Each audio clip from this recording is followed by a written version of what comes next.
Mga kaibigan, nandito ko ngayon sa lugar na kung saan puro siraulo ang mga tao, at ito sila. Anong sinasabi mo, mga siraulo kami? Nagmamaliwana lang kami dito. Happy lang. Ayun guys, nagmamariwana lang daw sila, wala daw silang ginagawang masama, mga siraulo lang daw talaga sila. Ayan, masayang mga siraulo, pinipilit pa nila ako magmariwana. Sabi ko, ayoko. Ayan sila oh.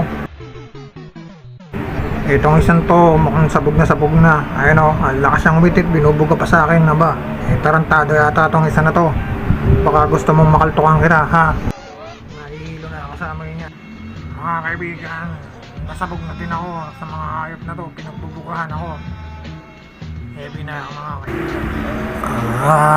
Nahihilo na ako. Nabigaan ko talaga to, binugahan pa ako, sabog na nga ako eh. At ayun mga kaibigan, ang balita sa araw na ito. Happy trip lang kami dito.